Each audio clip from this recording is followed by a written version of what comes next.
بڑے سے بڑا جو ہے نا جی دشمن بھی مقابلے میں آ گئے تو چونکہ اللہ کا تعلق ہے اور روحانی تعلق مضبوط ہے تو ان کے سامنے کچھ بھی نہیں کر سکتا.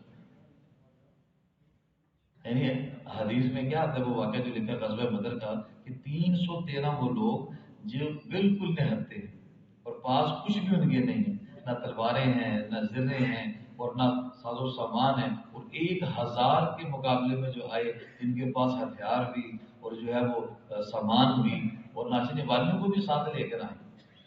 دو صحابہ کے بارے میں آتا ہے، ایک صحابی جو بعد میں مسلمان ہوئے رضی اللہ تعالیٰ عنہ، کہتے ہیں کہ میں اور میرا بھائی غزوہ بدر کے موقع پر ہم پہاڑ کی چوٹی پر چڑھ گئے یہ دیکھنے کے لیے کہ آج کیسے یہ مٹھی بھر مسلمان، یہ تھوڑے سے مسلمان، یہ جو 1000 کفار کے مقابلے میں آئے ہیں، آج کیسے ان کی لڑائی ہوتی ہے، کیسے ان کو یہ کفار ختم کرتے ہیں.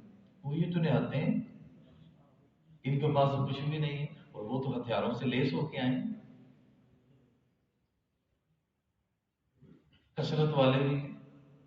کہتے ہیں کہ ہم پہاڑ کے اوپر بیٹھے اس منظر کو میدان میں دیکھ رہے تھے، تھوڑی دیر گزری تو ہم نے بادلوں کے اندر سے گھوڑوں کے ہنہنانے کی آواز سنی اور وہ ایسی زبردست اور دہشت والی آواز تھی کہ میرا بھائی اس خوف کو برداشت نہیں کر سکا، اس کی وہیں جان نکلی، وہ وہیں مر گیا اس دہشت میں. تو میں نے کیا دیکھا کہ آسمانوں سے کچھ چیزیں نیچے اتری اور میدان کے اندر جاتی گم ہو جاتی، اور تھوڑی دیر کے بعد یہ دیکھا کہ وہ 313 کو اللہ نے 1000 پر غالب کر دیا اور فتح عطا کر دی. اللہ ساتھ تھے میرے بھائی. عباس علم کے بارے میں آتا ہے کہ ایک چھوٹی سی قد کے صحابی رسیوں میں زنجیروں میں باندھا ہوا ہے اور گھسیٹتے ہوئے لے کے آ رہے ہیں.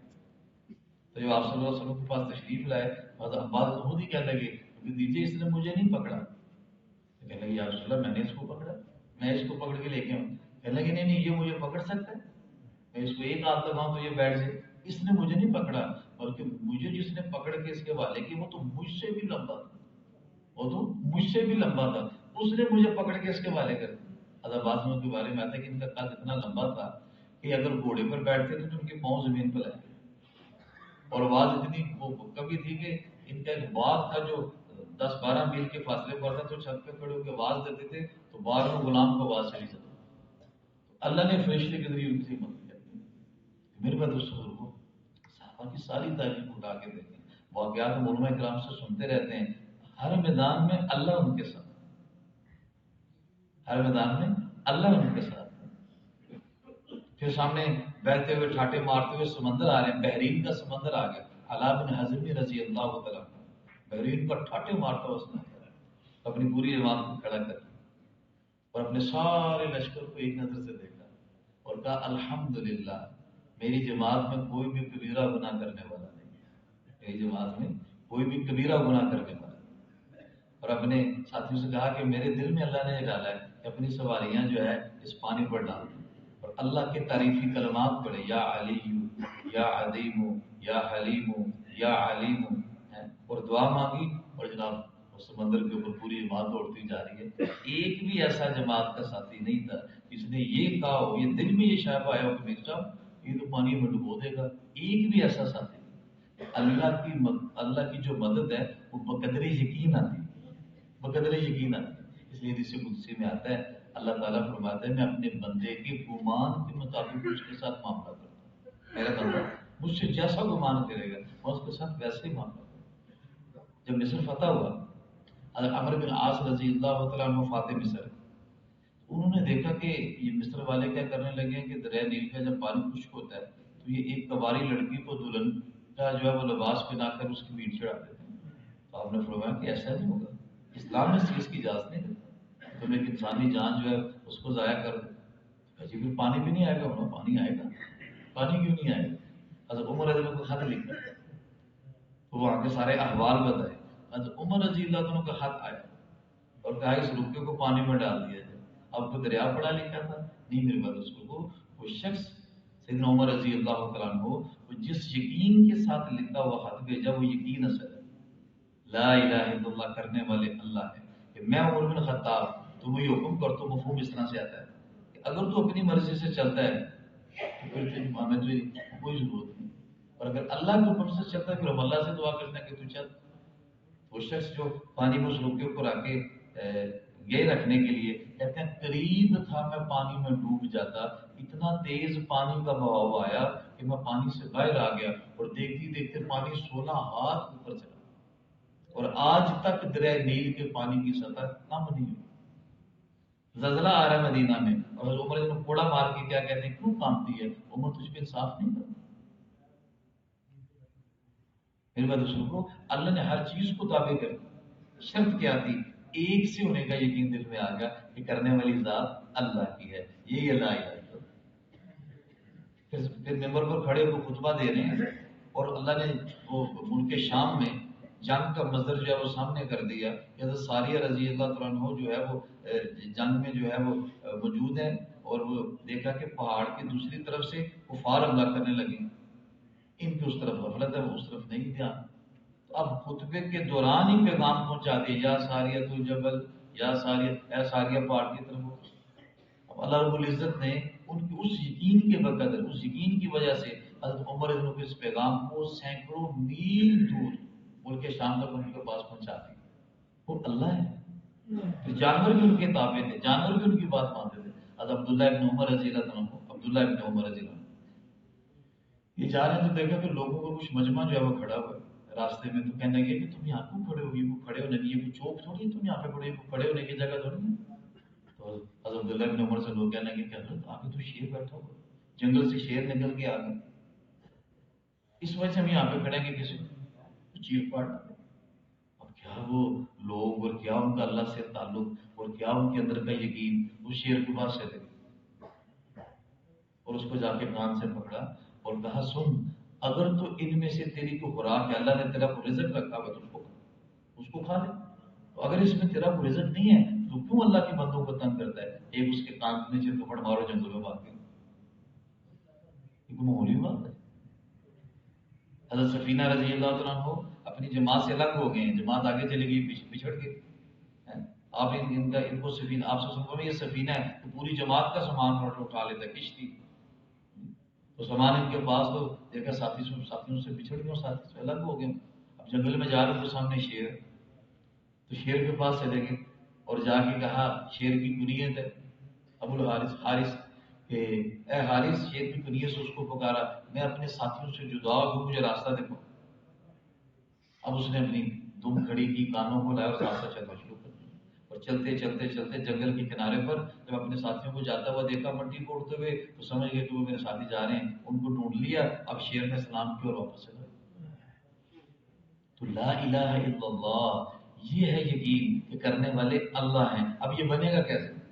اس کے لیے بڑے یہ فرماتے ہیں روزانہ اس کلمے کی دعوت دیجیے، روزانہ اللہ سے ہونے کی دعوت دیجیے۔ اور کلمے کا دوسرا جز کیا ہے؟ محمد الرسول اللہ۔ اللہ جو کرتے ہیں اپنی قدرت سے کرتے ہیں اور محمد صلی اللہ علیہ وسلم کے مبارک طریقے پہ کرتے ہیں۔ اب صحابہ حضور پاک صلی اللہ علیہ وسلم، اچھا یہ جو کلمے کا دوسرا جز ہے اس میں بھی دو یقینوں کی تبدیلی ہے کہ غلط یقین دل میں سے نکل جائے، ملک مال مادی اسباب کا یقین دل سے نکل جائے اور رسول اللہ صلی اللہ علیہ وسلم کے عملوں کا یقین دل میں داخل ہو۔ لا الہ الا اللہ، یہ بھی یقینوں کی تبدیلی، اور محمد رسول اللہ صرف طریقوں کی تبدیلی نہیں ہے، یقین بھی ٹھیک ہو جائے اور طریقہ بھی ٹھیک ہو جائے۔ یقین کیا بن جائے کہ رسول پاک صلی اللہ علیہ وسلم نے جو عمل بتایا ہے یہی عمل حق ہے اور یہی سچ ہے، عقل میں آئے تب بھی نہیں، عقل میں نہ آئے تب بھی یہی سچ۔ ایک صحابہ یا رسول اللہ تنگ دستی بہت ہے، تنگ دستی بہت ہے، تو آپ نے فرمایا باوضو رہا کر، اللہ تیری تنگ دستی دور کر۔ اکثر وہ واقعہ آتا ہے، انس جو تھے رضی اللہ تعالیٰ عنہ، ان کے بارے میں آتا ہے کہ حجاج بن یوسف نے اپنی فوج کو دوڑایا ہوا تھا کہ ان کو پکڑ کے جہاں پر ملے ان کو جس ساتھ میں گرفتار کر کے لے کے آ جائے۔ تو اپنے گھر کے دروازے کے باہر بیٹھے اپنے کرتے سے جوئیں نکال رہے تھے، تو صفائی پہنچ گئی اور کہا کہ امیر نے بلایا۔ کہنے لگے کس امیر نے؟ کہ جو امیر ہے حجاج۔ کہنے لگے میں اس کو امیر نہیں مانتا۔ جی آپ ہمارے ساتھ تشریف لے چلیں، وہ بلا رہے ہیں، آپ بھی آگے سے بات نہ کریں۔ پکڑا اور لے کر چلے، حجاج بن یوسف کے سامنے کھڑا کر دیا۔ اب اتنی مشقت و تودوں کے بعد ایک شخص کو پکڑ کے جب لے کر آئے، ملا، کہنے لگے تو جانتا کہ میں تجھے یہاں پر کیوں بلایا؟ کہنے لگے کہ نہیں میں نہیں جانتا۔ کہنے لگے میں نے تجھے قتل کرنے کے لیے بلایا اور میں تجھے قتل کر دوں۔ حجاج بن یوسف کو حضرت انس رضی اللہ عنہ فرمانے لگے اگر میں یہ جانتا، اگر مجھے یہ پتا ہوتا کہ زندگی اور موت کا مالک تو ہے تو میں اللہ کو چھوڑ کے تیری عبادت میں لگا۔ زندگی اور موت کا مالک تو نہیں ہے بلکہ زندگی اور موت کا مالک تو اللہ ہے، اور تو قتل کا سوچتا ہے، تو میرا ایک بال بھی باقی نہیں کر سکتا۔ میں نے رسول اللہ صلی اللہ علیہ وسلم سے ایک دعا سیکھی ہے، اور مجھے رسول اللہ صلی اللہ علیہ وسلم نے فرمایا جو شخص بھی یہ دعا پڑھ لے گا اس کی جان مال سب اللہ کی حفاظت میں آ جائے، تو میرا کچھ بھی بگاڑ نہیں کرتا۔ اچھا یہ بات سنتی ایک دم وہاں نکل گئی، کہنے لگے اچھا چل میں تجھے قتل نہیں کرتا، تو مجھے بھی وہ دعا سکھا، مجھے بھی وہ دعا سکھا۔ کہنے کہ تو اس کا اہل نہیں کہ تجھے وہ دعا سکھا، تو اس کا اہل نہیں کہ تجھے وہ دعا سکھاؤں۔ تو اپنے سپاہیوں سے بولا اس کو چھوڑ دو جانے دو۔ جب وہ چلے گئے دربار کہنے لگے کہ بادشاہ کہ آپ نے اتنی مشکل سے یہ پکڑے آپ نے، اور اس کو جناب آپ نے چھوڑ بھی دیا اور جانے بھی دیا، یہ کیا معاملہ ہوا؟ حجاج بن یوسف کہنے لگا کہ جب میں ان سے بات کر رہا تھا تو ان کے کندھوں پر 2 شیر تھے اور وہ منہ کھولے میری طرف لگے تھے، اور مجھے لگا کہ اگر میں نے اس کو کچھ کیا تو یہ مجھے چیر پھاڑ دے، تو میں نے اس کو چھوڑ دیا۔ حضرت انس رضی اللہ عنہ نے اپنی انتقال سے پہلے اپنے خادم کے بارے میں بتایا بیٹے کو وہ دعا سکھائی جو کتابوں میں لکھا ہوا دعائے انس کے نام سے ملی۔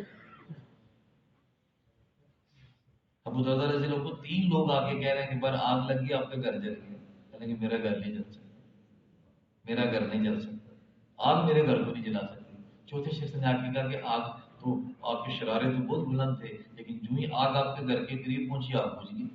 ابو درداء سمجھ نہیں آ رہی کس بات پہ رہا ہوں، اس بات پہ حیران ہوں کہ آگ نے آپ کے گھر کو نہیں جلایا، یا اس بات پہ حیران ہوں کہ آپ اتنی تسلی سے بیٹھے ہیں کہ میرے گھر کو آگ نہیں جلا سکتی۔ تو آپ نے فرمایا مجھے رسول پاک صلی اللہ علیہ وسلم نے دعا سکھائی، اور آپ نے فرمایا کہ جو شخص اس دعا کو یقین کے ساتھ پڑھ لے گا اس کو کوئی بھی کسی قسم کا نقصان نہیں ہوگا، اس کا کسی قسم کا کوئی حادثہ نہیں آئے گا، حادثہ نہیں ہوگا۔ تو میں نے وہ دعا پڑھ لی تھی، مجھے معلوم تھا کہ میرا کسی قسم کا کوئی نقصان نہیں ہو سکتا۔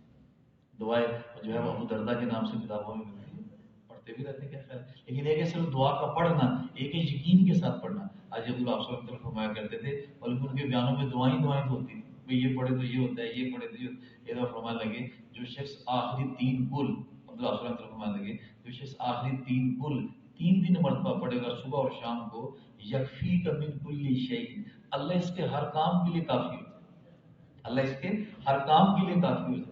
میرے بعد اس کو دل میں یہ بات اتر جائے کہ محمد صلی اللہ علیہ وسلم والا بتایا وہ عمل میں نے کر لیا، بس اب میں مطمئن ہوں۔ جس نے صبح کو سورہ یاسین پڑھ لی اس کی ساری دن کی حاجتیں اللہ نے اپنے ذمے لے لی، میں اس کی حاجتیں پوری۔ جس نے صبح کی نماز فجر کی نماز با جماعت ادا کر لی یہ اللہ کے ذمے آ گیا، یہ اللہ کے ذمے آ گیا۔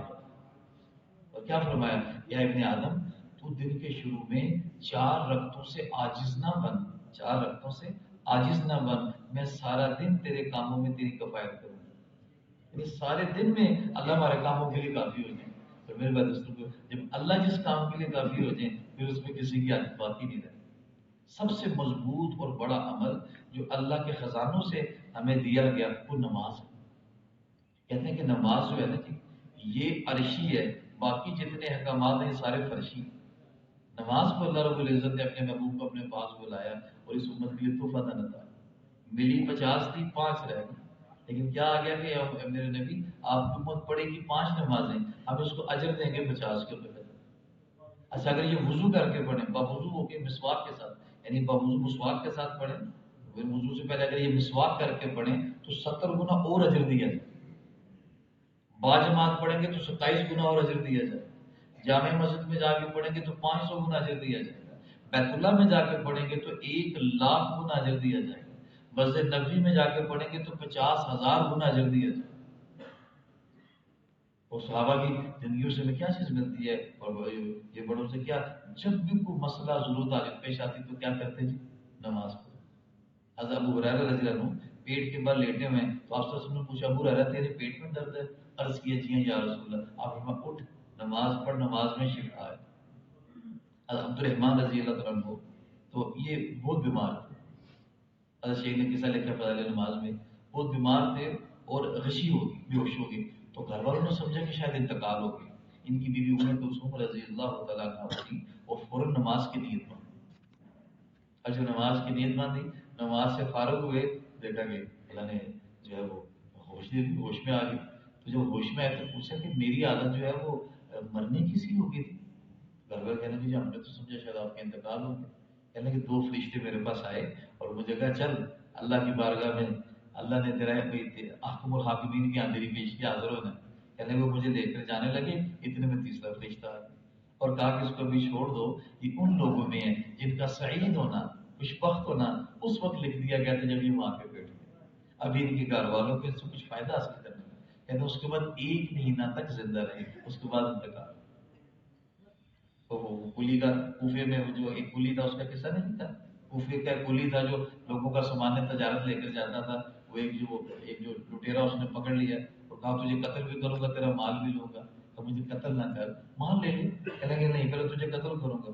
ہر چند اصرار کے بعد اس نے یہ کہا تجھے قتل کروں گا پھر تیرا مال لوں۔ کہنے کہ قتل ہی مجھے کرنا ہے تو ایک میری گزارش ہے، مجھے 2 رکعت نماز پڑھنی ہے۔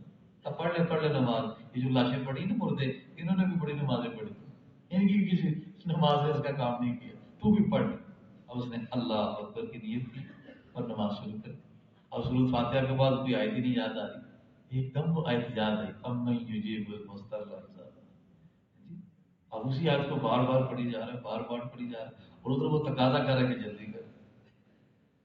اب دیکھا کہ ایک گھوڑے پر سوار آیا جس کے سر پر وہ لوہے کا پود، وہ جو ہوتی ٹوپی، اور جو اسے ہاتھ میں نیزہ آتی، اس کو نیزہ مارا، اس ڈاکو کو نیزہ مارا، یہ گرا اور اس کو جسم میں آگ لگ۔ جب یہ جانے لگا تو یہ نماز سے سلام پھیر کے کہا تو کون ہے، تو کون ہے، مجھے بتاتا تو جا کہ کہاں سے آیا۔ کہا کہ میں اس آیت کا غلام ہوں، میں اس آیت کا غلام ہوں۔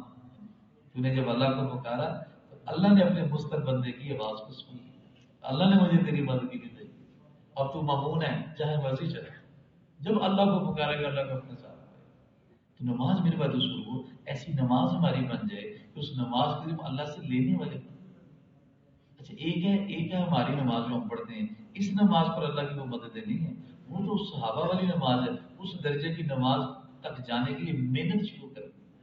جب محنت کرتے کرتے کرتے کرتے اس درجے پر نماز جائے گی، پھر میرے بات کو ہمارے سارے کام نماز سے بنے۔ حیات صحابہ میں قصہ لکھا ہوا ہے، ایک صحابی تھے رضی اللہ تعالیٰ عنہ، تو وہ جو جیل میں قید تھے، تو ان کو روزانہ ضرورت کے لیے ایک برتن یا ایک پیالہ پانی دیا جاتا تھا، ایک گلاس۔ تو ایک دن ایسا ہوا کہ ان کو غسل کی حاجت پیش آ گئی، تو انہوں نے سپاہی سے کہا کہ جو کل مجھے پانی دینا وہ مجھے آج ہی دے دے، کل والا پانی بھی، میرے کل کے حصے کا پانی بھی مجھے آج دے دے، تاکہ میں اپنی اس پانی سے اپنے غسل کی حاجت پوری کر لوں اور میں اپنی عبادت کر سکوں۔ کہنے لگے نہیں، کل والا پانی تجھے کل ہی ملے گا، آج نہیں ملے گا، اور اگر کل والا پانی تجھے آج دے دیا اور کل تجھے پیاس لگی اور تو پیاس کی وجہ سے مر گیا، میری پوچھ ہوگی، مجھے پکڑا جائے گا، لہذا تجھے پانی نہیں میں دے سکتا۔ کیسا اللہ سے قلبی تعلق ہے، اور کیسا اللہ کے ساتھ دھیان ہے، اور کیسا اللہ پر یقین ہے۔ کہتے ہیں اللہ کی طرف متوجہ ہوئے تو باہر سے بادل کا ایک ٹکڑا چلا اور ان کی جہاں وہ قید تھے ان کے سر پہ آ کے برسنا شروع ہو برسا، اور اپنی غسل کی حاجت بھی اللہ نے پوری کر دی اور اپنی نماز میں عبادت میں مشغول ہو۔ یہ صرف ان کے ساتھ خاص نہیں تھا، میری بات اس کو جو اپنے یقین کو بنا لے گا، جو اپنے یقین پر محنت کر لے گا، اللہ کی مدد اس کے ساتھ ہو جائے۔ لیکن اب یہ اس کے لیے ضرورت کیا ہے کہ ہم اس کی مشق روزانہ کریں، اس کی مشق روزانہ کریں، صحیح علم کو ہم سیکھنے والے بنیں۔ صحیح علم کیا ہے کہ ہمارا ہر عمل حضور پاک صلی اللہ علیہ وسلم کی سنت کے مطابق ہو جائے۔ علماء کرام کے پاس کہتے ہیں علم 2 طرح کا، ایک فضائل کا، ایک مسائل کا۔ فضائل کا علم سیکھنا فضائل کے علم، فضائل کے علم سے پتہ چلے گا عمل پر کیا اجر ہے۔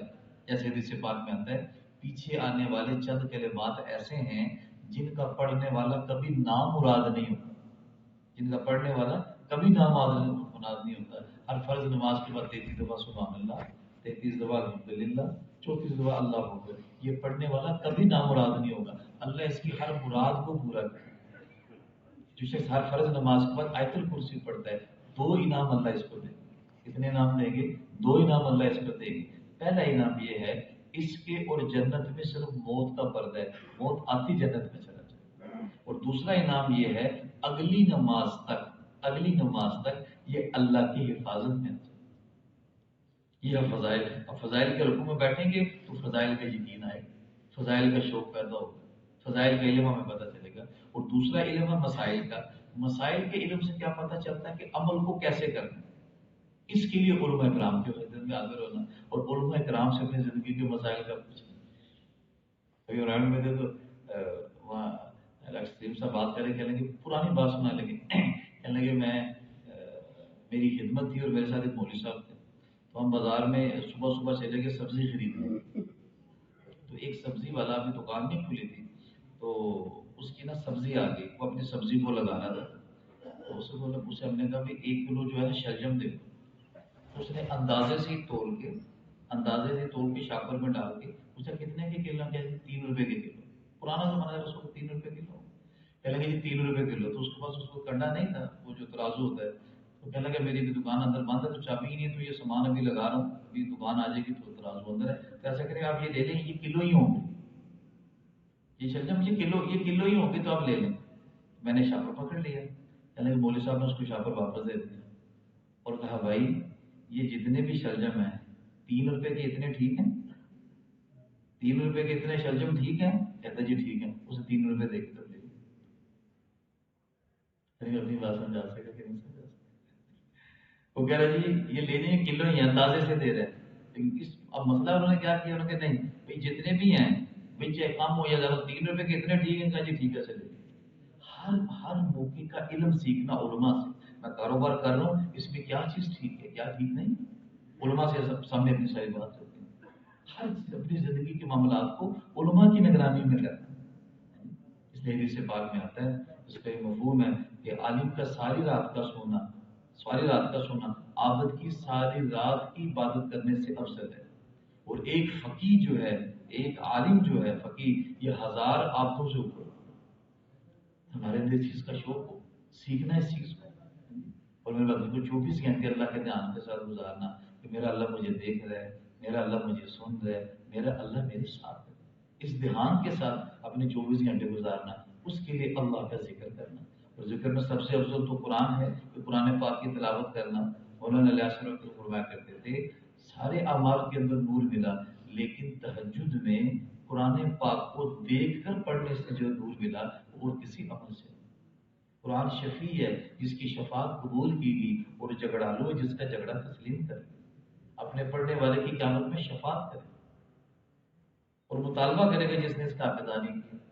اس لیے کیا لکھا ہے حضرت شیخ نے وہ فضائل قرآن کے باب میں کہ کم از کم آخری درجہ یہ ہے قرآن کا کہ سال میں 2 مرتبہ اس کو ختم کیا جائے. ہمارے بڑے کیا کہتے ہیں کہ روزانہ ایک بار ایک کی طرح کم از کم.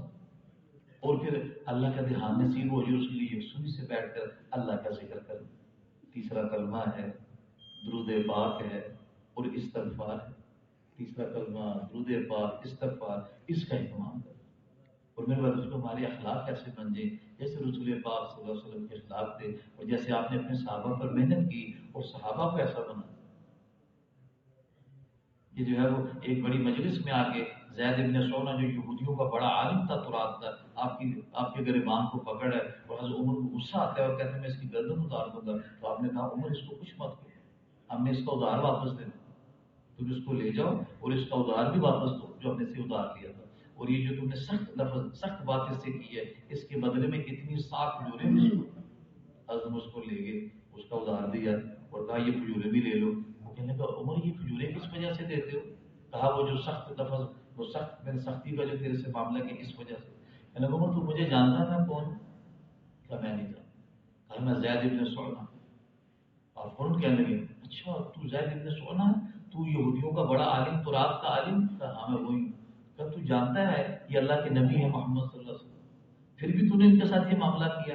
کہا عمر کہ ہماری کتاب میں نبی آخر الزمان کی جتنی نشانیاں تھیں وہ سب میں آپ کی ذات میں دیکھ چکا، لیکن ایک یہ نشانی ایسی کہ یہ معاملہ کیے بغیر ہو نہیں سکتی تھی کہ لکھا ہے یہ کتاب میں تورات میں کہ نبی جو آخر الزمان ہوں گے ان کے ساتھ کوئی جیسا بھی سختی والا برتاؤ کرے ان کے علم اور برداشت میں کمی نہیں دیتے. عمر جب محمد صلی اللہ علیہ وسلم کا گریبان میرے ہاتھ میں تھا، میری نظریں آپ کے چہرے پر تھیں، تو آپ کے ماتھے پر ایک بھی بل نہیں. اور میں تجھے گواہ بناتا ہوں، اس میرے کلمے کا گواہ بن جا. اشہد ان لا الہ الا اللہ اشہد ان محمد رسول. کلمہ پڑا مسلمان. یہاں آپ کی دعوت پر مسلمان نہیں ہوئے، آپ کے اخلاق والے عمل پر مسلمان۔ ایک قیدی کافر قیدی کو گھر لے کے گئے اور اس کو تازہ روٹی تندور سے نکل کے اس کو تازہ روٹی کھلا رہے ہیں اور خود رات کی باسی روٹی کھا رہے ہیں۔ وہ اس بات سے متاثر ہو کے کہتے ہیں یہ کیسے لوگ ہیں، مجھے تو تازہ تازہ گرم روٹیاں کھلاتے ہیں، خود باسی روٹی کھا رہے ہیں۔ پھر بعد اس کو کتنا بڑا مجمع اس وجہ سے جو ہے وہ اللہ کے نبی صلی اللہ علیہ وسلم پر ایمان لے کر آ گیا، آپ کے اخلاق اور آپ کے معاملات کو دیکھ۔ پھر صحابہ کے ساتھ بھی آتے وقت تابعین کی یہی چیز چلتی آ رہی ہے، لیکن اب یہ بنے اس کے لیے محنت سے نیت یہ ہوتی ہے اللہ تو راضی ہوتی ہے۔ کیوں؟ اگر بڑے سے بڑا عمل کیا اور نیت یہ بھی آ گئی تھوڑی سی بھی کہ بھائی وہ فلاں دیکھ لے، تو سارے عمل کے اوپر جو ہے وہ راستہ بڑے بڑے درجے والوں کو صرف اس وجہ سے جہنم میں پہلے پھینکا جائے گا نیت کی خلاف۔ اس کے فرمایا نیت جو ہے اخلاص یہ بندے اور اللہ کے درمیان راز ہے۔ وہ قصہ لکھا نا کتابوں میں کہ ایک کچھ 3 لوگ تھے سفر پہ جا رہے تھے، راستے میں بارش ہوئی تو غار میں چھپ گئے، پناہ لے لی، تو آگے بہت بڑا پتھر آ کے چٹان گر گیا۔ اب بڑی کود لگا رہے لیکن پتھر تو ہٹ ہی نہیں رہا۔ اب بڑی کوشش کے بعد جب دیکھا تو یہ پتھر تو اٹھنے والا نہیں ہے۔ اب جب جان کے لالے بڑھ گئے، آپس میں مشورہ کیا کیا کریں، یہ تو مصیبت ٹلتی نہیں۔ کس نے کہا ایسا کرو، اگر کوئی زندگی میں ایسا عمل ہے جو اللہ کے لیے کیا اس عمل کو اللہ کے یہاں پیش کرو، شاید اللہ کے ہمارا مقام بن جائے، اس مصیبت سے خلاصی ہو جائے۔ تو تینوں نے اپنے اپنے عمل کو پیش کیا، سنتے رہتے ہیں قصہ، تفسیر میں بھی جانے کے بعد تینوں نے اپنے اپنے عمل کو پیش کیا اور اس عمل کی اخلاص والے عمل کی برکت سے پتھر ہٹ گیا اور ان کی خلاصی ہوگی وہاں سے۔ اخلاص ایسی چیز ہے، اخلاص والے ہدایت کے چراغ ہیں، اللہ ان سے بڑے بڑے فتنے دور کرتے ہیں۔ میرے بھائی یہ ساری وہ صفات ہیں جن صفات سے نبی صلی اللہ علیہ وسلم نے اپنے صحابہ کو مزین، صحیح یقین اور اللہ کے تعلق والی نماز، خوشی موضوع والی اللہ کے دھیان والی نماز، اللہ کی مددوں کو اتارنے والی نماز، صحیح علم اور اللہ کے دھیان والا ذکر، اور میرے اخلاق اچھے ہو جائیں اور میرے اندر اخلاص جیسی دولت آ جائے، یہ ساری صفات ہمارے اندر آئیں گی کیسے؟ اس کے لیے محنت ہے، اس کے لیے یہ دعوت والی محنت ہے جو رسول پاک صلی اللہ علیہ وسلم نے اپنے صحابہ کے اوپر کی، اور یہی صفات کو لے کے صحابہ پھر پوری دنیا میں پھیلے، اور جہاں جہاں یہ پھیلتے گئے جاتے گئے وہاں وہاں جو ہے وہ اسلام آتا گیا، لوگ بدلتے۔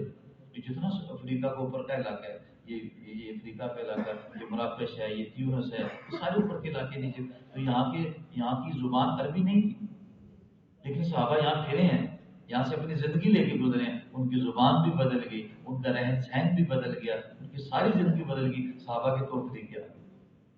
دائی کی یہ خاصیت ہے، خوشبو والا جہاں جائے گا اس سے خوشبو پھیلے۔ حضرت اللہ صلی اللہ علیہ وسلم فرمایا کرتے تھے سورج کا کام ہے روشنی دینا، جب سورج نکلتا ہے سارے اندھیرے ختم ہو جائے، سارے اندھیرے ختم ہو جائے۔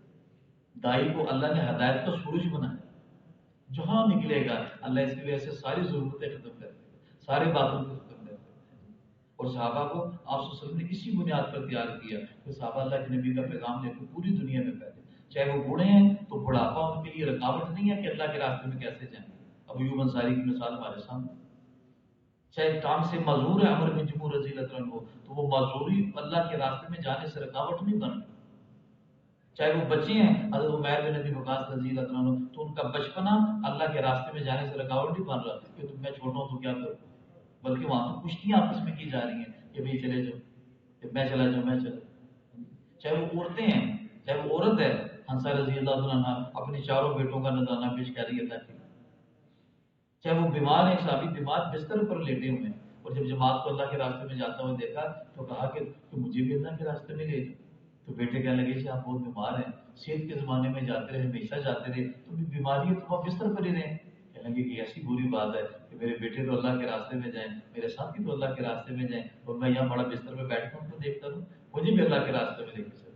کہتا ہوں کہ ان کو بستر سمیت اٹھا لیا اور اللہ کے راستے میں لے کر کے وہیں ان کا انتقال ہو گیا۔ ام حرام رضی اللہ تعالیٰ عنہ اللہ کے راستے میں وہ جزیرہ قبر میں ان کی قبر بن گئی جائے۔ میرے بعد اس کو صحابہ کی زندگی کو اگر اٹھا کے دیکھا جائے، ہر صحابی مرد عورت بوڑھا بچہ جوان مالدار غریب سب کے اندر کا ایک ہی جذبہ تھا، اللہ کا کلمہ بلند ہو جائے، میری جان جاتی ہے چلی جائے، میرا مال لگتا ہے لگ جائے، میری جوانی لگ جائے، میرا بچپنا لگ جائے، میرا سب کچھ لگ جائے، اللہ کا کلمہ بلند ہو جائے، اللہ کا کلمہ بلند ہو جائے۔ یہ وہ جذبہ تھا جس جذبے کو لے کے صحابہ کو پوری دنیا میں پھیلے اور دنیا کے کونے کونے تک اسلام کو پہنچا دیا۔ آج ہم مثالیں دیتے ہیں کہ صحابہ کی قبریں پوری دنیا میں، تو وہ قبریں جو بنی ہوئی ہیں کس وجہ سے بنی ہوئی ہیں؟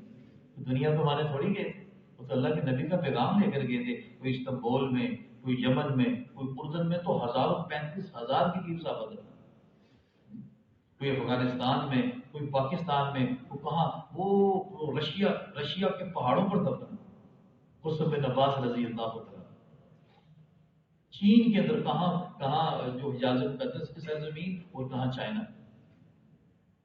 اندر کا ایک جذبہ کہ اللہ کے نبی کام جو ہمارے ذمہ لگا کے گئے ہیں اس کام کو پوری دنیا میں بتا۔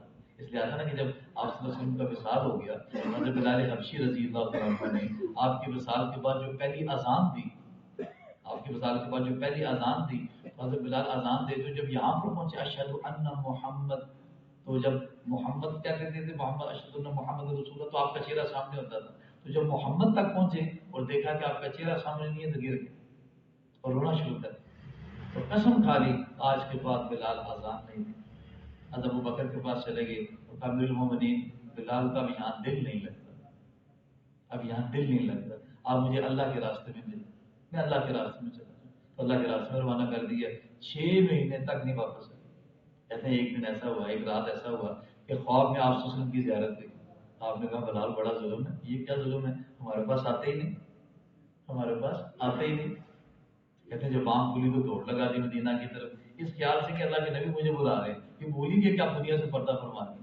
اور دوڑتے دوڑتے جب آپ مدینہ میں پہنچے اور مدینہ کی بستی میں داخل ہوئے کہ اللہ کے نبی سے ملاقات کے لیے جا رہا ہوں، آپ نے بلایا، جب آپ کے روضہ مبارک تک پہنچے اور آپ کی جب قبر مبارک کو دیکھا تو آنکھوں سے آنسو جاری اور قبر پہ جا کے گر گئے۔ کہا یا رسول اللہ، میں تو اس خیال میں آیا کہ شاید آپ مجھے بلا رہے ہیں، میں تو بھول ہی گیا کہ دنیا سے پردہ۔ کہتے ہیں جب لوگوں نے دیکھا کہ بلال آ گئے ہیں، بلال سے گزارش کی جائے کہ یہ اذان دے دیں، کس نے کہا یہ تو اذان نہیں دیں گے، میں تو قسم کھا لی۔ کہا کہ اگر حسن اور حسین رضی اللہ عنہما اگر وہ گزارش کرے تو یہ کر سکتے۔ تو دونوں آئے، کہا چچا جان ایک بات آپ سے کرنی ہے، بولو، تو تمہارے لیے جان حاضر۔ کہا وہ اذان جو آپ ہمارے نانا کے لیے دیتے تھے آج ہمارے لیے بھی وہ اذان کہہ دیں۔ کہا بیٹا میں نے تو قسم کھا لی تھی لیکن تمہارے لیے تو میری جان حاضر ہے۔ تو جب اوپر چڑھے اور جب اللہ اکبر کہا تو مدینے میں بحران مچ گیا، بچے بوڑھے عورتیں روتے ہوئے اپنے گھروں سے پیر نکل گئے کہ شاید حضور کا زمانہ واپس آیا۔ پھر بھی میں نہیں ٹھہرے، ان سے بڑا بھی ہو سکتا ہے محبت کرنے والا۔ ان کی قبر کہاں پہ بنی؟ دمشق میں بنی، ملک شام دمشق میں بنی۔ کل کو آپ نے کیا فرمایا کہ بلال میرے قدموں سے اذان دیتا ہوا پھر بدسو صحابہ کی محبت کا سب سے بڑا ثبوت یہ ہے کہ ان کی قبریں اپنے علاقوں میں نہیں بنی، دوسرے علاقوں میں جا کے بنی۔ اور ہم بھی تو حضور سے محبت کے دعوے کرتے ہیں، اور ہم سارے اپنے اندر کے جذبوں کو دیکھ لیں، ہمارے اندر کا جذبہ کیا ہے؟ مومن کا جذبہ تو یہ ہوتا ہے کہ میں اللہ کے راستے میں چلا، اور اللہ کے راستے میں موت تو آنی ہے، بستر پر آئے گی، حادثے میں آئے گی، کسی بیماری میں آئے گی، ایک درجہ یہ ہے اللہ کے راستے میں آئے گی۔ ابھی ہمارے پاس پچھلے ہفتے وہ جماعت آئی تھی، انڈونیشیا کے مہمان تھے، انڈونیشیا سے آئے ہوئے، صبح تجد کے وقت ہوتے، تھوڑی سی طبیعت خراب ہوئی، ہاتھوں میں ان کے انتقال ہو۔ اب بتاؤ اب کہاں جس پاک میں جس کا جہاں انتقال ہو، اللہ کے راستے میں نکل کر اس کے گھر سے لے کر وہاں تک اللہ اس کو بے جوڑ موتی کا محل عطا کرے، بے جوڑ موتی کا۔ تو سارے تیار ہیں اس کے لیے انشاءاللہ تعالیٰ، اس کے لیے لگانا پڑے گا۔ 4 مہینے تو پہلا قدم ہے کہ 4 مہینے لگا کر پوری دنیا میں جائیں۔ 4 مہینے وہ دروازہ ہے جس دروازے سے آپ داخل ہو کر دنیا کے دوسرے ملکوں تک پہنچتے ہیں۔ جن کے 4 مہینے نہیں لگے تو وہ تو نیت کریں کہ فوراً